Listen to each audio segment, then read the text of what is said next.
Ladies and gentlemen, eu sou o WW, bem-vindos ao canal Sensato.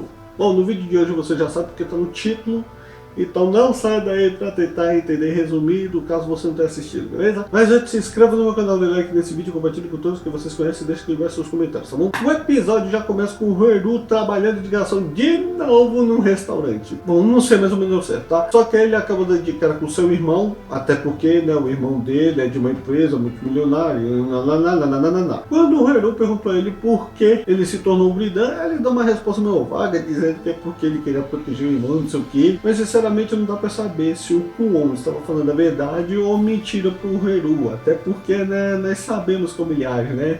Ele lembra muito o personagem principal da série Kamen Rider Geats, que é a raposa, ele age feito uma raposa, né? Não sabe quando tá falando verdade ou mentira, ele já faz isso com o tempo. Então, naquele momento, o Rueru começa a lembrar que quando ele e o irmão eram crianças, eles eram cuidados pela senhora Mine. Lembra aquela mulher que apareceu no flashback dele, aí depois do episódio 19 ela aparece para dar o último conselho a ele, antes de ela ir de arrasta para cima pelo irmão dele, novamente, que pelo que eu entendi, ela foi atacada, foi um dos monstros No One na primeira vez. E também cuidados pelo Sr. Koyo, né? Ou seja, eles eram meio que uma família de sobreviventes dentro daquele mundo do mundo. Enquanto isso, do outro lado, a Ribó se fazia de vazinha só pra enganar a irmã dela, que é a Buke, porque dá pra ver que ela já nasceu com a ambição também de querer dominar todo o universo no ano no lugar da Tegajune.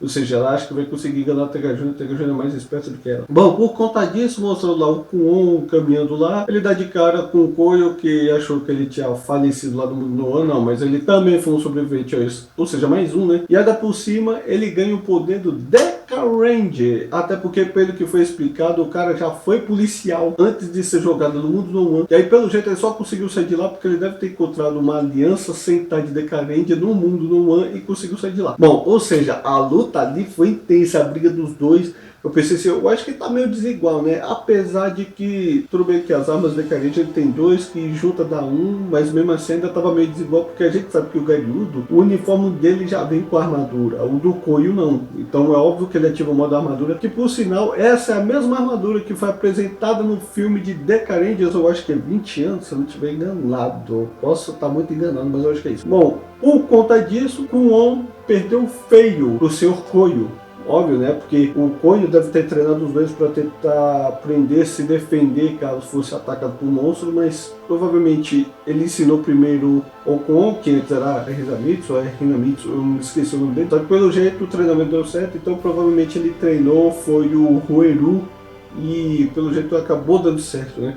Aí por conta disso, o Rueru junto com a equipe vai até o local para saber de onde que estava havendo a briga. E aí ele finalmente dá de cara com o seu Koyo depois de anos preso lá no universo do One. Ou seja, dá pra ver que cada um saiu de um jeito, né? O Kuon só saiu dali através da Tegajune, o Rueru conseguiu sair de lá por conta própria mesmo, com o Seijuro conseguiu sair de lá, e quanto o seu Koyo conseguiu sair de lá através de uma aliança Sentai dos Decarendia que caiu lá. Acredito que foi mais ou menos isso. Ou seja, dá pra ver que aquela personagem corresponde a um Super Sentai dependendo da profissão. Já começamos a ligar nisso, sabe? Bom, chegando lá, né, a Ribbon aparece e resolve botar todo mundo naquela mini prisão que a Tegajune deu pra ela, junto com aqueles cães de guarda que foram os mesmos que atacaram eles quando eram crianças lá no mundo do One.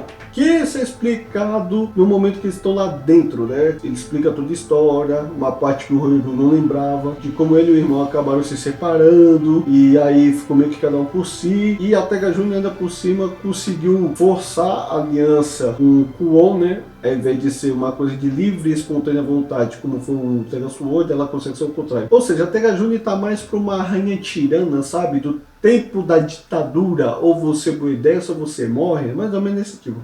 Deixando claro que a Ribó até fala que para conseguir sair da prisão, eles só teriam que entregar todas as alianças que eles têm, e é óbvio que não iam entregar. A partir dali, todos eles se juntam para conseguir sair da prisão. Cara, as lutas foram muito louca, mano, muito loucas. Ou seja, de um lado tá o Roeru e o Kuen lutando juntos contra um dos cães de guarda, enquanto o Koyo sozinho enfrentando o outro. E sinceramente, ele chega até a usar até a espada do Decamestre também, igualzinho como foi no filme de Decarendia 20 anos. Acredito eu que seja 20 anos, não pode ser 30 anos, que não é possível, não faz tanto tempo assim. Lembrando que o restante foi carregado de quebrar a chave da prisão, que é a caixa. Quando eles conseguem sair da prisão, né? Quando a gente pensa que vai tudo bem, que nada. Eu já esperava que fosse dar o ataque covarde de novo, como ele sempre fez. E é óbvio que o Koyo sem armadura, ele ficou vulnerável para ser atacado. Ah, e detalhe muito importante, tanto dentro da prisão quanto fora, deu para ver que o Kuon, ele começou a usar as alianças que a Tegajuni tinha usado na batalha contra Belum, lembra? Pois é, ele consegue ter acesso às armas cópias também. E por sinal, ele conseguiu utilizar melhor do que o próprio irmão dele. Ai, cara, não é possível, velho, não é possível. E só sei que aí ele acaba revelando a versão do Kuon do porquê que ele aceitou as condições da Tegajuni, porque parece que na cabeça dele, quando eu tava no mundo Noan, ele achou que não ia haver esperança nenhuma de que alguém fosse chegar lá para tirar ele e o irmão, então ele simplesmente resolveu abrir mão de tudo que ele tinha, ou seja, a família, provavelmente eu acho que ele tinha amigos na escola, tudo por poder. Só que ela deixou bem claro, né, que isso é uma maldição, que com o tempo o poder de Garyudo ia consumir todo o corpo dele, fazendo com que ele se torne parte da Tegajuni, ou seja, uma parte que a Tegajuni precisa para ficar mais forte seria o ódio, a raiva, o medo, tudo para ela conseguir ficar mais forte. Então é provável que no final da série o Kon vai meio que se sacrificar pra, sei lá, tentar deter a Tegajuni, ou então ele simplesmente abraça o poder mesmo da Tegajuni, só que ambos vão de arrasta,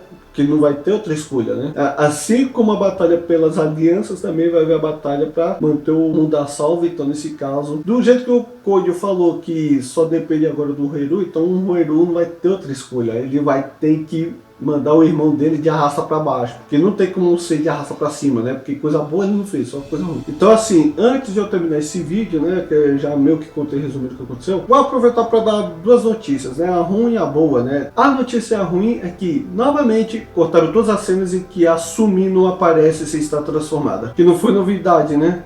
Já fizeram isso com 37, fizeram agora com esse 38, ou aliás, né, era pra ser um episódio 39, na verdade ele é o episódio 39 que ia ser um episódio sequência do episódio 38, mas como descartaram o 38, então pegaram já logo o 39 pra ser o 38, e olha, vai ficar uma bagunça. Todas as cenas que ela aparecia, tipo no momento que eles aparecem lá no local pra ver a briga com quem o Kon tava lutando, depois na prisão também foi cortada a cena que a Sumi está do lado deles, ixi, parede de coisa. Bom, já a notícia boa é que dá pra ver que momentos desesperados pediram medidas desesperadas, né? Porque a Toei resolveu contratar a atriz Kohako Shida. Eu acho que é assim, né? Ou é Kohako Shida. Essa atriz que fez a personagem de Ranger Amarela, conhecida como Onicista de John Brothers, vai aparecer no episódio 40 interpretando a Sumino, né? Ou seja, a partir do episódio 40 em diante vai ser com essa atriz aí, né? Será com a Shida no lugar da Maya. Ou seja, né? Eu até dei uma olhada na foto e realmente ela de feição ela lembra muito a Maya. Ambas têm o mesmo. Eu sabia que eles iam dar algum jeito. Provavelmente vai botar ela para ficar com aquele mesmo estilo de cabelo, igual que da Sumina aparece, né? Vai ficar bem próxima.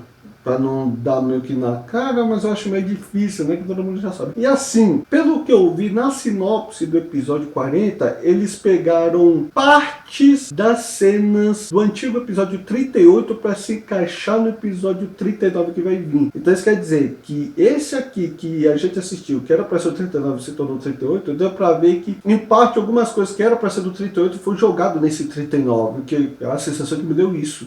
E aí quando eu vi agora o episódio 39, né, que era na verdade o 40, provavelmente ele vai pegar uma outra parte da cena do episódio 38, meio que quase no finalzinho, onde que tá tendo a batalha tudo, pra ser meio que como se fosse o 39, até porque ainda vai rolar outro flashback, que é do produtor, explicando como é que funciona o poder dos anéis Sentai, né? Aquele negócio todo. Vai ser uma maluquice, né? Então isso quer dizer, de alguma forma, eu não sei se eu vou botar alguma desculpa desse episódio 40, falando que ela mudou o visual, ou não, simplesmente ela vai ficar exatamente com o visual da atriz anterior e ninguém vai perceber. Não sei.